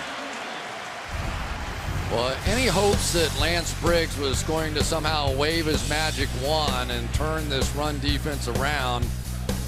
Not yet, anyway. You probably needed this game back to get his timing back, to get his conditioning back, and with all the plays he's seen here tonight, I'm sure that won't be a factor next week. He is a dynamic leader. He is the guy that was the play caller. They took him out. James Anderson had to take over. Jonathan Bostic, Kasim Green were forced in as rookies to play, and it has been a reach this year for this defense stopping the run. And now just milking the clock as McCoy takes the ball to the 10-yard line. You know, the Eagles with 216 rushing yards tonight, when Kelly got the job, and everybody said, well, you know, wow, he must just throw the ball all over the joint. There's no running attack. Absolutely, you know, the opposite, as he says, one of the misconceptions. Number 1 in the league in rushing, 216 rushing yards tonight. Well, and the other amazing thing about it is they're doing this with a non-running quarterback. You're talking about misconceptions. That's what he said number 1 was. He said, you show me who my players are and I'll build the offense. I don't build an offense and then just plug in players to it. From the 10. Polk. And he gets into the action with a touchdown. Chris Polk, the number 3 running back. 226 ground yards for Philadelphia tonight. You know, you can't get beat with the same play all the time. I mean, this has been a play that they have run, I'll bet you, 20 times a night. And it's probably averaged about 10 yards per carry when they've called it. But this thing, this little backdoor trap by the tight end coming across, that's been a huge part of this offense. Henry for the extra point. The Philadelphia Eagles heading to face the Cowboys, trying to win the NFC East and routing Chicago.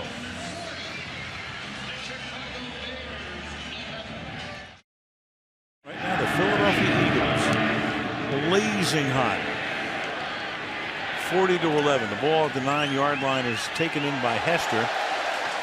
And he gets taken down to the 17. So special teams doing great work tonight. There's Polk, who just scored the touchdown, making the tackle.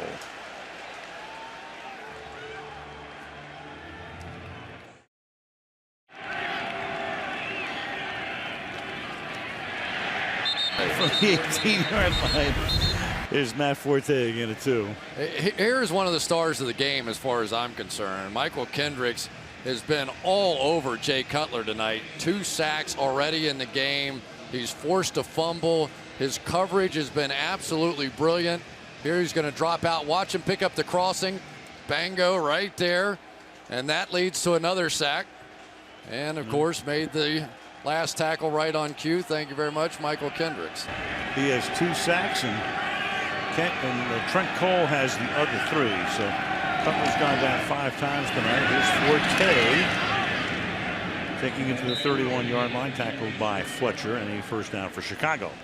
You and I have been around each other too much. If I'm saying bango now, I'm stealing your words now. I apologize. I really am. Do I say that? Yes. Oh, yeah. Well, you add an O at the other, at the end of every word. 1,000%. That's my other favorite. You like that too? I do. I copyrighted it. The ball. I owe you money. Ball's at the 30. Here's Cutler. And reaching up is Marshall, but it's off his hands. Incomplete. Crowd chanting, "We want Dallas," and you're going to get them on Sunday Night Football next week. Yeah, they've been waiting a long time. There were a lot of question marks about whether or not Chip Kelly's offense would it work on the professional level, and bringing this college offense. I've heard even other NFL coaches refer to it as a college offense. This college offense might become more of the norm than people might have thought. 2nd and 10. Here goes Forte to the 37. We talked about Forte earlier with his paucity of yardage gained tonight, then blew the block that led to the safety. But 71% of the carries for this team. He had 100 rushing yards in 3 straight games. He's adding some in garbage time here tonight, but still only 27 yards. Career high in scrimmage yards. So the Bears just have to try to get it back together for next Sunday afternoon when they play the Packers for the NFC North title, as Alshon Jeffrey takes it up to the 47-yard line.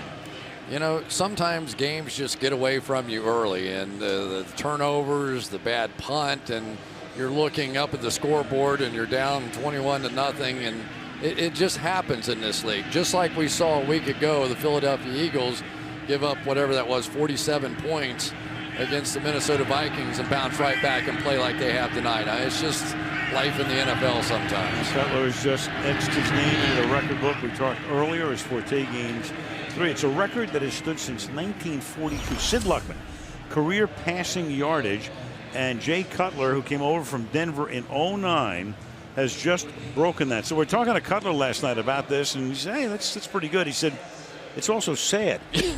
71 years that record's been in existence. I haven't been here that long, I hold the record for the all-time quarterback play. But you think about the Bears, you think about great defense through the years. You don't think about great quarterback. They've had good ones through the years. Jim McMahon led them to the Super Bowl. Walter Payton, one of the great offensive players, obviously, of all time. And then here's a pick by Boykin. So he breaks Luckman's record and follows it up with a pick 6.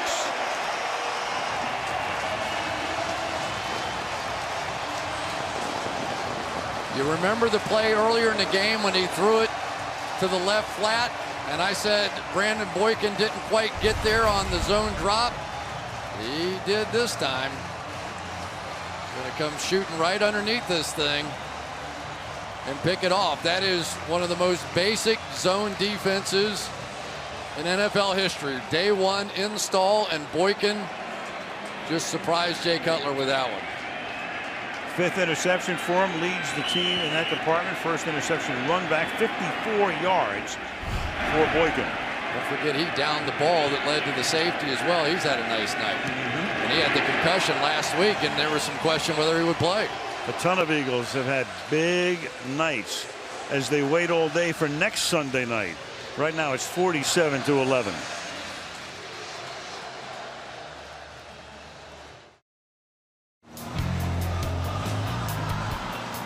Young guy is up a little late tonight. His Eagles. It's worth it. Giving him a memory as it's downed in the end zone by Hester. 8 minutes remaining in the 4th. And McCown's going to come in for Chicago.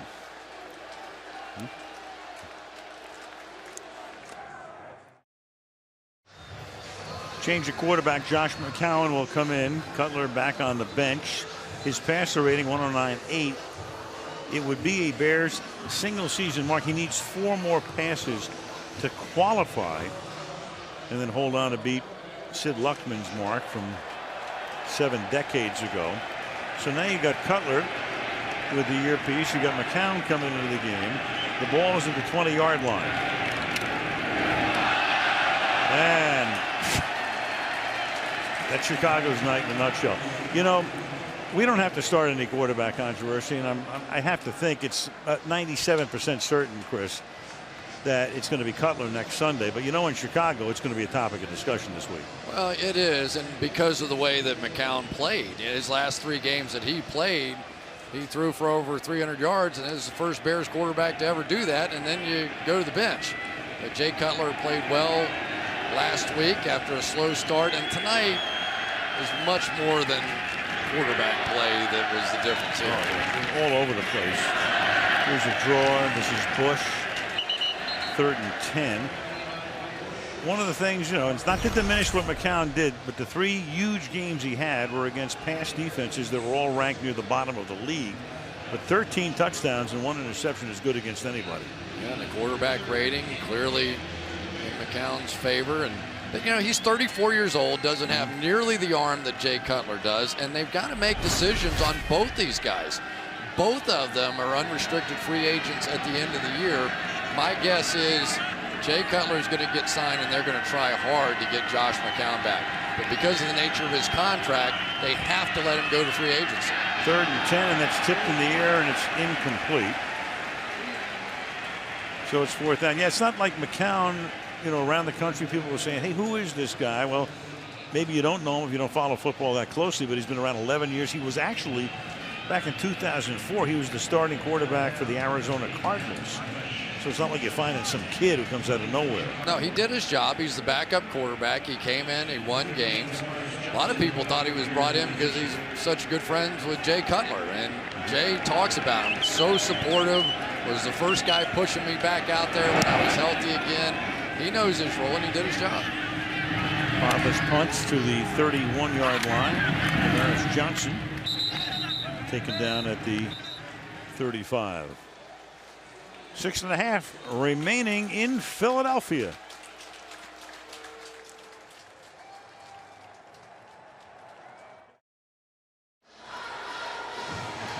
Most games with 400 or more yards. The Eagles tonight have done it again. That's 12 games of the 15. The Saints with the mark, and the Broncos as well this year with 13. So the Broncos could do it again next week and make it 14. And the Eagles go to Dallas with a chance to make it 13. And Michael Vick comes into the game to finish up at quarterback. Of course, it was Vick who got hurt. He gives the ball to look at this. Look at Bryce Brown. Bryce Brown all the way to the end zone. That Mike Vick is brilliant. He's tremendous. I've never seen a guy hand off with such poise. 65 yards. This is not going to help the rushing numbers for the Chicago Bears defense. This is the simplest of all, this zone read play, and it's just torturing the Bears. I mean, they're in a situation here. You're just going to pretty much run the clock out, and that's how porous that left side of that defense was. Not a pouring it on situation. 65 yard run. All 3 running backs have now scored for Philadelphia tonight. Henry for the point after. Well, I'll be done. I thought we'd see about 53.5 points tonight, Chris, not 65.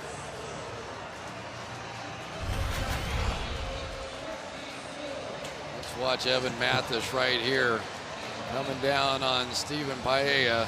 And as it's happened all night long, I just don't think I can remember seeing running backs running so free in an NFL game. I mean, this is almost insane. They are over 500 yards of offense now, and Briggs is getting taken care of by Vandevelde. And it doesn't matter what they do, everything's working. You know, sometimes a team, they won 5 in a row, they got embarrassed by the Vikings, and they went back to work.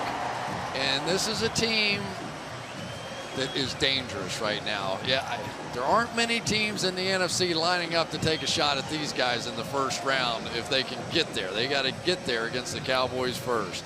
Well, we were talking at the beginning of the telecast tonight about if Philadelphia was playing for nothing else, knowing that next week they have to beat Dallas anyway, there's a pretty significant difference between being seeded 3rd or 4th, as Hester will run it back.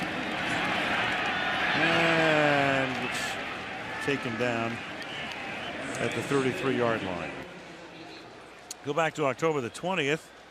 Completely different story, different quarterback situation. You had Philip Tanner on a 1-yard run that made it 10-0 Dallas, and you had Foles getting hurt, sustained a concussion, missed the following game. Terrence Williams on a slant.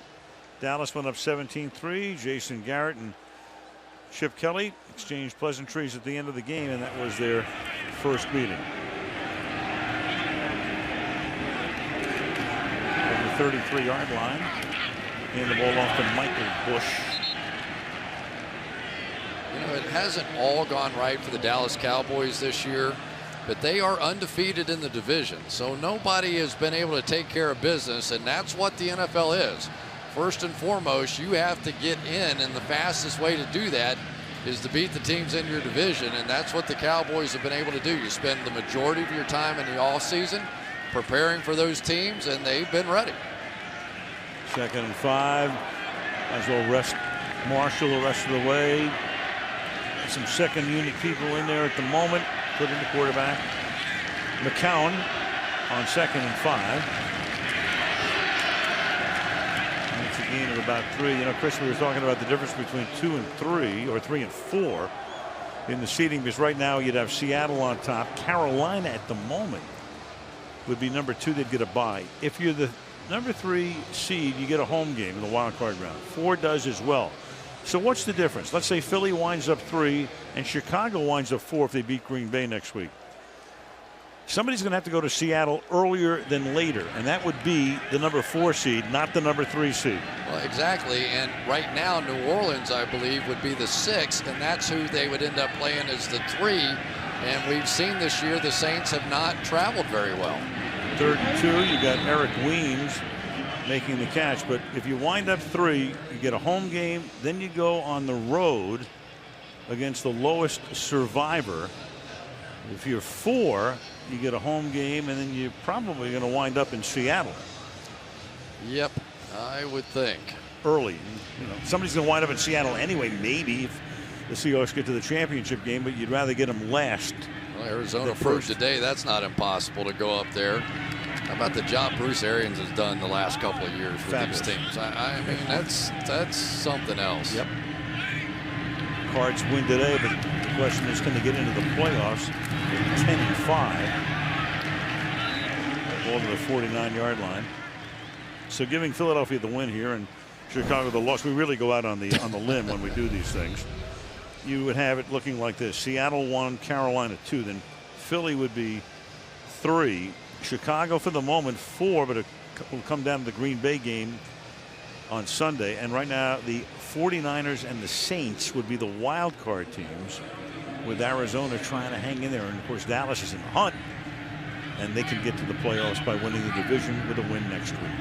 I'm sure Bob Costas is going to break it all down for us here. My head had just exploded at the beginning of the show tonight. Earl Bennett. And Arizona plays San Francisco, right? I think that's the final game. Final game, yep. Division leaders in the AFC. Denver, first round bye. New England clinched the East, but not a bye yet. Cincinnati, the North, they're going to go to the playoffs. Indianapolis last week clinching their division, and then Kansas City, and for the moment Baltimore, but you got Miami and San Diego and even Pittsburgh still alive. Congratulations to Peyton Manning, breaking Tom Brady's record, 51 touchdowns on the year with 1 to go, and that was some year Tom Brady had. I'll remember it well, and Peyton Manning went out and got that one today. And congratulations to Peyton for being named the Sports Illustrated Sports Person of the Year, and here it was. He had 4 touchdowns. Hits Julius Thomas. He had 400 yards passing. He still has another game to play, so he can add to that mark. Just phenomenal. Pat Bowlen right there to congratulate him in Houston.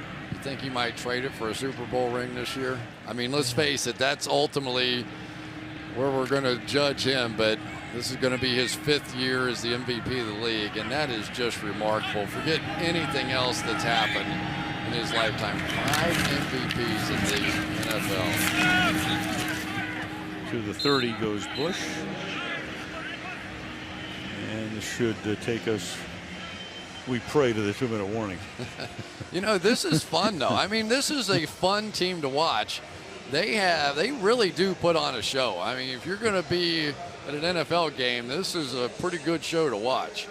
Well, Andy Reid, 14 seasons here. They were 4-12 last year. And right now on the verge of going to 9-6 with a chance to win their division. 2-minute warning.